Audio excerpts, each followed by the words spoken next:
Hello everyone and welcome to our second video on programming Java. We're going to continue where we left off last time. We began with a traditional Hello World program and we just saw the general core of most programs, and I'm going to open it up quickly just to review it. We saw how we can write comments for our own notes. That was helpful. We saw how we could package or group files together, and we've made one package called basics. We saw that every class is wrapped in the same layout, and we'll see another one in our video today, where we have the keywords public class and then the name of the file. And it has to match the name of the file, so capital H, capital W, just like the file on the top left. And then the last important thing that we mentioned was that every program starts the same way in Java, and that is with the statement public static void main string bracket args. This is our main function, which is the starting point of all Java programs. And then the last thing we saw was the print command that allows us to print out a message, and we saw that we put our message in double quotes and it appears in our output area or our console or terminal in NetBeans. And so after it builds and compiles, and there it is, there's our program. So this time we're going to continue, but now we're going to talk more about what makes programs meaningful beyond printing messages, because most programs don't just do something that simple. Instead, we're going to talk about how we represent data. The two key parts to any program, no matter how simple or how complex, boil down to the data that we want to manipulate and keep track of, and the functionalities or the things that we do on that data. And so our first step in being comfortable with our language is understanding how Java as a language can represent data. Unfortunately, when we talk about numbers in mathematics in our math courses, or we talk about words or characters or symbols, we do a lot of it very, very instinctually. It's not something that we think too much about, except when we're asked to. And so, and it's because we're intelligent animals, and we have this thought process that computers do not have. And so computers and the languages that we use to write them must be much more formal, much more explicit about information and how it is expressed.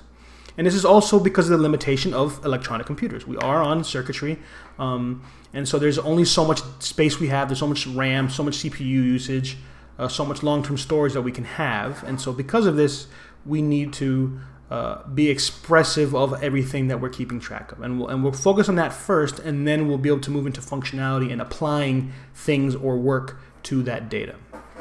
So I'm going to make a new class. So we're not going to work in Hello World. We're going to make a new class that's going to focus just on our information. So new, I right-click on the package, new, Java class. I'm going to call this one data types. And we'll talk, a data type is essentially how we represent information, right? When we talk about a type of thing or a category of thing, we're generalizing. We're trying to group things in certain ways and make sure that we understand it conceptually. We do this with everything in our world. We group things as dangerous animals, safe animals, places that are comfortable, places that are not comfortable. The categorization of things is important, and so a data type is essentially a categorization of data that a computer can use to its advantage. So my class is going to be called data types. I'm going to go ahead and click finish. Again, notice I did do capital K, so capital D, capital T. That is a standard in Java, and this is an AP concept. I'm going to delete the comments that are built in, because that's just a waste of space in my opinion. I don't really need these. I'm going to go ahead and put a note here because I didn't put it in the Hello World, so I'll put it here for this one. Class names should follow the standard. This whole case, right? And so capital case. And this is an AP exam thing. There will be questions when we discuss how the free response handwritten code questions are on the exam. The fact is you can basically get free points by making sure you capitalize your class names. If you don't do it, you will lose points for no reason. This is an easy thing to remember, so it's important that we recognize that.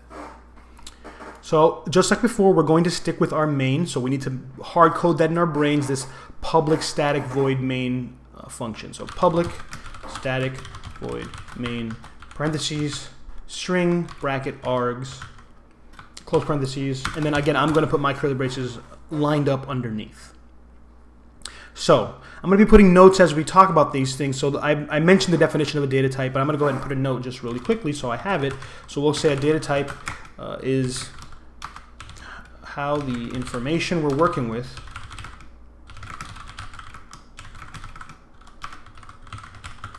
is represented. And so this is important because, again, depending on the data type, the key is to save space, not overuse RAM or whatever space we have for our system for no reason, even though nowadays maybe this is less of a concern because of how abundant technology is and how much RAM computers can have. When the language was written in the early 90s, that was not necessarily the case for everybody. And so even today, we still don't necessarily know what systems our programs are running on, so we should still be reasonably efficient about these things. So data types and how we represent data is a factor in that. And so that's the first message we're going to go ahead and put our note is a data type. And so what we're going to do is we're going to kind of have two broad categories, and we're only going to focus on one today, mainly because the second category is the more complex one, and it really relies on understanding the first well. And so what we're going to do is we're going to call this category primitive data types.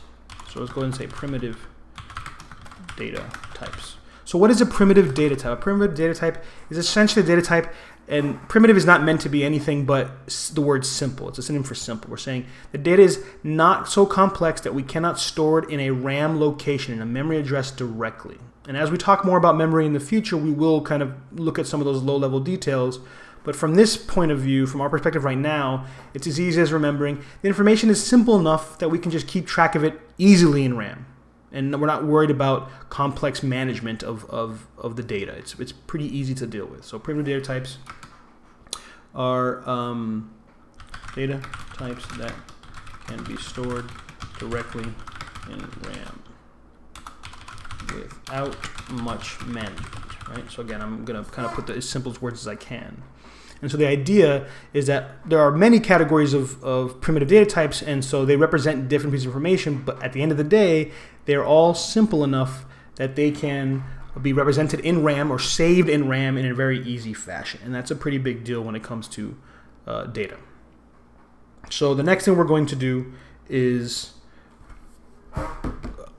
create or talk about the first data type. And I'm going to say that we're going to do several data types that are not on the AP exam, mainly because they exist in the language, and they're important to kind of recognize why they're there. And then I'll point out the 2 or 3 that we must know for the exam. And everything else is just helpful, but we probably won't touch some of them again. And that's something that we'll be able to do. The first data type we're going to discuss is aimed at holding whole numbers, integer values. And so hopefully everyone's comfortable with the idea of the integer set of numbers. This is from negative infinity to positive infinity, including 0, but whole numbers, no fractional parts. So there are an infinite number of integers, and the reality is we cannot represent an infinite number of integers in our computer, so instead we kind of have types that give us categories or ranges of numbers. And so the first type we're going to talk about is the smallest one, and not used often, but and it's not on the AP exam, but it's something we should recognize as the first kind of simple, easy type to use. This type is going to be called byte. So I'm going to go ahead and say our data type is of type byte. When we write our data types in Java, the primitive data types will be all lowercase keywords. So not a capital B in byte, but a lowercase b in byte. And so I'm going to mention that it holds integer values only. Holds integer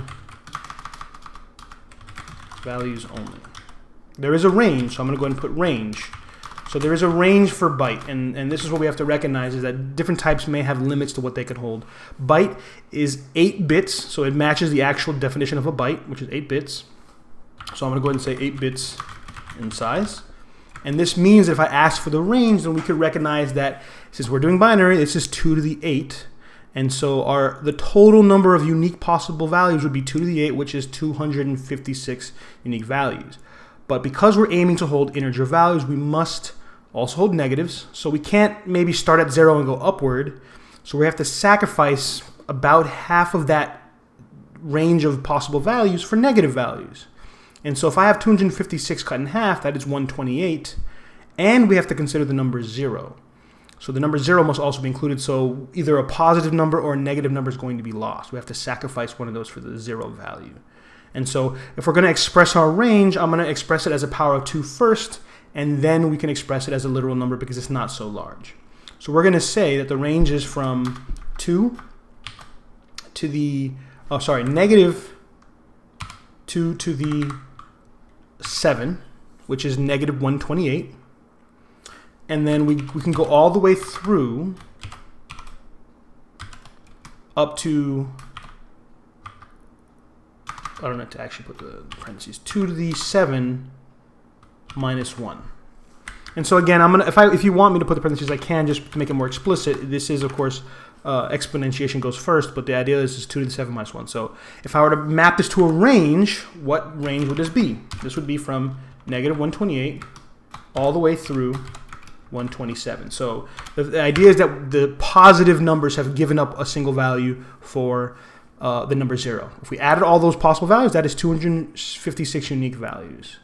And so we have this very small range of numbers, and realistically this is not that helpful because there are many situations where you want numbers larger than 127 or more negative than 128. This is for a very limited range. And again, the advantage would have been, if we were really concerned about saving bytes of data, we only use 8 bits, 1 byte, and that's pretty small for a piece of information. But again, it is quite limited. So what we're going to also discuss as we talk about data types is the creation of variables. I'm first going to go through all the data types, and then we'll make some variables, and then we'll move on to the next category of data type. So another data type that is also tied to integer values is going to be slightly bigger, but the same premise. So the next type we're going to say, and I'm going to copy and paste my comment just so it's a little bit easier, so I don't have to rewrite it all, is going to be of type short. So the key word is the word short, all lowercase, and again, it only holds integer values. The difference is the size. That's pretty much the only difference, and this one will be 16 bits in size. So our range will be 2 to the 15, negative 2 to the 15, all the way to positive 2 to the 15 minus 1. And I hope we recognize that it was 2 to the 7 and 2 to the 15. Why? Because if I have 2 to the 8 and I divide by 2, then the power goes down by 1, because we can multiply 2s to increase the power, we divide to go down by 1. Same thing here. If we have 16 bits, unique values is 250. Is 2 to the 16. 2 to the 16, which is 65,536, I believe. And then we cut it in half, which gives us 32,000 and change and 32,000 and change. And so the result is, what is our range? I believe it's from about negative 32,768 to 32,767 is the range. So again, we give up 1 for that 0 position in the positive side. And that's a much bigger range, but still quite limited, because we could easily come up with examples of numbers much larger than that and situations where we might need to use those. So short and byte both continue to exist, but they're not particularly useful in a lot of scenarios. But if we were really concerned and we knew the range confidently, then it might be worth using that data type. The next one, I'm going to do the same thing. I'm going to go ahead and paste. And this is going to be the one that is the AP-focused one. This is the one that's the most commonly used, and we'll see it in pretty much every scenario that deals with integer values more than any of these other types. And this is of type int. And of course, int is short for integer value. And so int is the typical type that we use for integers. And so it is 32 bits, which is, again, significantly larger. And so this would give us the range 2 to the 32, 2 to the 31, because we're cutting it in half, and then up to 2 to the 31 minus 1. And again, I'm not going to put the number here, but essentially, if we think about it, 2 to the 32 is about 4.3 billion, a little bit less than 4.3 billion and change, which is a really, really large range, 4 billion possibilities. We cut it in half, so it's about 2.15 billion in the negative and about 2.15 billion in the positive. So that's a pretty big range. It covers a lot of scenarios. And so I'm not gonna put this range explicitly. We can always do the math and look it up, or just Google it, and we'll see that is a fairly large range. So with the integer or int type, we have a good size range to use in most cases. And the AP exam assumes that we're going to be using integer for pretty much all the content that we do. We're not really going to see short or byte on the exam directly. We'll do one more type that is related to integers, and again, it's one that is important, but again, less used than than integer or int typically. And so still, even a range of 4 billion values might not be enough, so there is a fourth type, which is going to be long. So long, again, only holds integer values, but the range is much larger. It is 64 bits in size, which is a huge amount. And so 2 to the 63, from negative 2 to 63 to positive 2 to the 63 minus 1. And that's, I think, something like, I can't remember the size. It's exabytes worth of data, so which is a huge number. We think gigabytes is billions and exabytes is quadrillions or something like that. Such a huge amount of space that we really run out of range. We don't have to worry about it so much. Like, this is not even a factor for whole numbers. Even when cut in half, it's enormous. And so we're not going to use it often, but it's possible that you could be in a scenario where long would be an appropriate type. But the sacrifice is that you are taking up more RAM. So with these 4 types, now we can go ahead and create variables that are going to hold this type. And so I say the word variable, very similar to the idea in mathematics, where typically in math or in algebra, a variable is a label that replaces a number, so it's a mapping of a name to potential value. In math, often we don't need to know the value to use variables, or we try to solve what the value inside of a variable is. It's a little bit different in Java and programming languages. Generally speaking, we aim to store values that we choose or that come from somewhere into variables. They may come from a user, typing them in, a click, an action. It may come from other data sources, from another machine, from a database, from the internet. There's kind of an infinite pool of where data can come from, and variables are how we keep track of this stuff. And so the data type is one part of what a variable is. It is what kind of data it is. And then the second half is the label, the name of the variable. And so we're going to go ahead and make some variables with these types first, and then we'll move on to the next set of primitive data types. So I'm going to have to put some notes for variables first. And so I'm going to go ahead and put just some a marker so we know where this is separate. So I'm going to go ahead and put this line here. And I'm going to go ahead and say put some notes. Let's go ahead and try something like variables, store data of a specific type. And so the idea is that we have variables that hold particular data. And so the requirement for a variable is 2 things: the type of data and the name of the variable. So I'm going to give an example of a variable declaration. A variable declaration is the act of asking the computer to find the space to store the data and the mapping of the name to that space. Because we don't control RAM directly. Instead, we just ask the computer, hey, can you find me this many bits worth of space?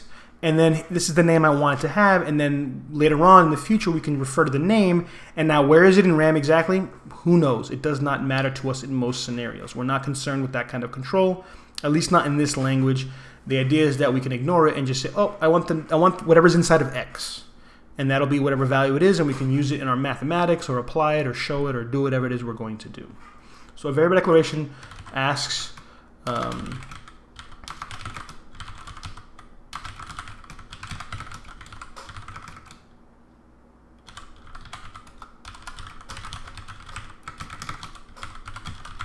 right, so we're asking for a particular type of information to be stored and associating with the label.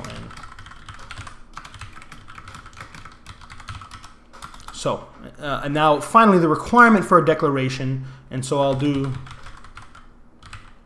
I'll lay out that the declaration is again 2 parts. The first part is going to be the type, so we'll say is the data type first, and then a variable name, and then a semicolon. That is a declaration by itself. We're going to fill in some type. This will be replaced with one of the types that we know. In this case, so far, it's byte, short, int, or long, and then a variable name, and we'll talk about the rules for variable names as we go. And so I'm going to go ahead and talk, and then the last statement, this is a statement. So just like the print message was a statement, the asking for the space is also a statement. It's an action we're asking the compiler to take at some point, and that is why it ends in a semicolon. And so now we can say rules for variable names. And there are basically 2 rules to determine if a variable name is valid. And we're talking strictly about the name, not the data type. The type will have its own kind of rules to follow, but those are easy as long as you use the keyword. You'll know what data type it is. But for variable names, there are 2 rules. The first one is variable names must start with either a upper or lowercase letter. So variable names must start with a letter, upper or lowercase, or an underscore. And if you don't know, an underscore is that shift dash, so an underscore looks like that one there. It's kind of hard to see, but that is the underscore, right? That line. And so as long as you start with one of those 2 things, an uppercase or lowercase letter, then this is a valid beginning to a variable name. The second rule is variable names must contain only letters, numbers, or underscores. Right, so I'll also mention that, and this is kind of a lie, because I believe you could also use $signs in variable names in Java, but we're going to kind of avoid that. The standard we're going to follow is letters, numbers, underscores. So after the first letter or underscore, then you could have numbers, letters, and so on. So you can have a variety of things like that. And so what we're going to say is this is the rule for validity. This means that it is valid and will not cause an error in our language. There is one other consideration we might make, and I'll mark this as a Java standard. And this is not something that you have to, so standards are things that are important, and again, they're good practice, but they're not absolutely enforced, and they're not enforced by the language. They're enforced by the programmers and the companies you may or may not work for, or whoever's controlling the writing of the software. Variable names are written in camel case. And so camel case is essentially if there's one or more word, the first word is lowercase, and every subsequent word is capitalized. So for example, in my example here, camel case, the first word is camel, the second word is case. Notice camel is lowercase, and the word case is capitalized.